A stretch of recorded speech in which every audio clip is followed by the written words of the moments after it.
السلام علیکم ورحمۃ اللہ وبرکاتہ۔ دوستو، آپ کا استقبال ہے ہمارے اس یوٹیوب چینل لرن ود صدیق احمد میں۔ آج آپ کے سامنے ہم پیش کرنے والے ہیں چند محاورے، ان کے معانی اور ان کا استعمال۔ جیسا کہ آپ کو معلوم ہے کہ یہ چینل اردو زبان پر مکمل طور پر عبور حاصل کرنے کے لیے بنایا گیا ہے، جس میں تحریری، تقریری اور ساتھ ہی ایسے مواد فراہم کیے جاتے ہیں جس سے اردو زبان میں لکھنے پڑھنے میں مدد لی جا سکتی ہے۔ امید ہے کہ آپ ہمارے چینل کو سبسکرائب کریں گے، ہماری ویڈیو کو لائک کریں گے، شیئر کریں گے اور کمنٹ میں اپنی رائے دینا نہ بھولیں گے۔ آئیے چلتے ہیں سبق کی طرف۔ آج کا سب سے پہلا محاورہ ہے آنسو پوچھنا۔ آنسو پوچھنا، اس کا معنی ہے تسلی دینا، تسلی دینا۔ آنسو پوچھنا یعنی تسلی دینا۔ اس کا استعمال ہے باپ کے مرنے پر کسی نے اس کے آنسو تک نہ پوچھے۔ باپ کے مرنے پر کسی نے اس کے آنسو تک نہ پہنچے۔ دوسرا محاورہ ہے آنکھیں دکھانا۔ آنکھیں دکھانا، اس کا معنی ہے غصے کی نظر سے دیکھنا، غصے کی نظر سے دیکھنا۔ آنکھیں دکھانا یعنی غصے کی نظر سے دیکھنا۔ اس کا استعمال ہے تم تو ذرا سی بات پر مجھے آنکھیں دکھانے لگے۔ تم تو ذرا سی بات پر مجھے آنکھیں دکھانے لگے۔ تیسرا محاورہ ہے اپنے پاؤں پر کھڑا ہونا۔ اپنے پاؤں پر کھڑا ہونا، اس کا معنی ہے اپنی ذمہ داری سنبھال لینا، اپنی ذمہ داری سنبھال لینا۔ اپنے پاؤں پر کھڑا ہونا یعنی اپنی ذمہ داری سنبھال لینا۔ اس کا استعمال ہے تعلیم مکمل کرنے کے بعد میں اپنے پاؤں پر کھڑا ہونے کی کوشش کروں گا۔ تعلیم مکمل کرنے کے بعد میں اپنے پاؤں پر کھڑا ہونے کی کوشش کروں گا۔ چوتھا محاورہ ہے اپنے منہ میاں مٹھو بننا۔ اپنے منہ میاں مٹھو بننا یعنی اپنی تعریف آپ کرنا، اپنی تعریف آپ کرنا۔ اپنے منہ میاں مٹھو بننا یعنی اپنی تعریف آپ کرنا۔ اس کا استعمال ہے وہ تو جب دیکھو تب اپنے منہ میاں مٹھو بنتا رہتا ہے۔ وہ تو جب دیکھو تب اپنے منہ میاں مٹھو بنتا رہتا ہے۔ پانچواں محاورہ ہے اڑتی چڑیا کو پہچاننا۔ اڑتی چڑیا کو پہچاننا، اس کا معنی ہے بہت زیادہ چالاک ہونا، بہت زیادہ چالاک ہونا۔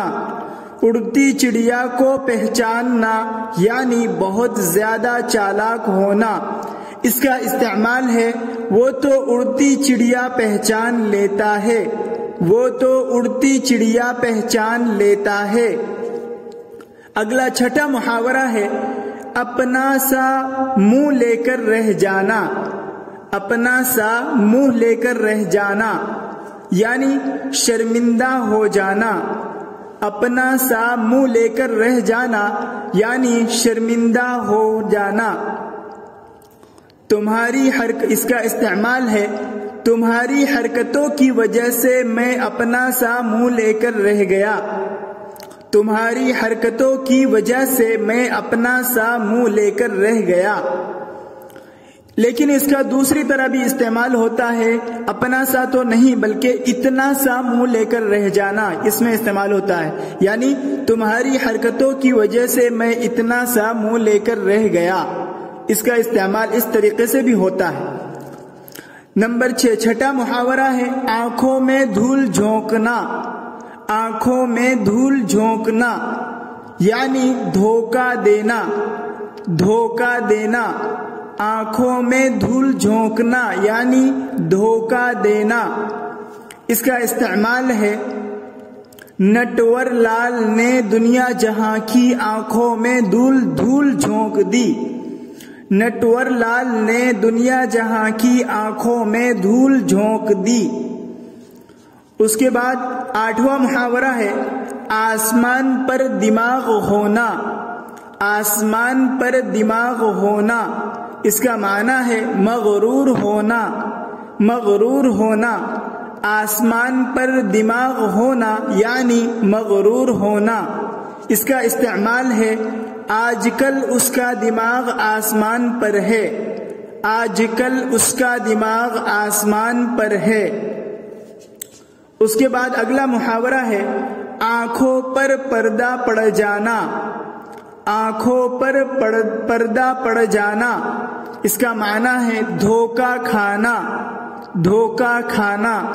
آنکھوں پر پردہ پڑ جانا یعنی دھوکہ کھانا، اس کا استعمال ہے وہ تو میری ہی آنکھوں پر پردہ پڑ گیا تھا ورنہ اس کی کیا مجال وہ مجھے بیوقوف بنا لے، وہ تو میری ہی آنکھوں پر پردہ پڑ گیا تھا ورنہ اس کی کیا مجال وہ مجھے بیوقوف بنا لے۔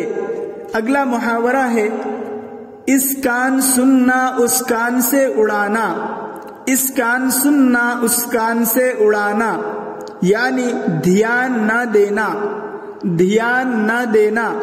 اس کان سننا اس کان سے اڑانا یعنی دھیان نہ دینا، اس کا استعمال ہے وہ تو میری باتوں کو اس کان سے سنتا ہے اور اس کان سے اڑا دیتا ہے، وہ تو میری باتوں کو اس کان سے سنتا ہے اور اس کان سے اڑا دیتا ہے۔ یہ چند محاورے تھے جن کا استعمال کیا گیا اور جن کے معنی آپ کے سامنے پیش کیے گئے۔ امید ہے کہ آپ اسے یاد کریں گے، ذہن میں محفوظ رکھیں گے اور ساتھ ہی اپنی تحریر میں، اپنی تقریر میں استعمال کریں گے اور بات چیت میں اس کو استعمال میں لائیں گے تاکہ آپ کے ذہن نشیں ہو جائے اور آپ اس میں مکمل طور پر عبور حاصل کر لیں اور اردو زبان کو آپ فروغ دے سکیں۔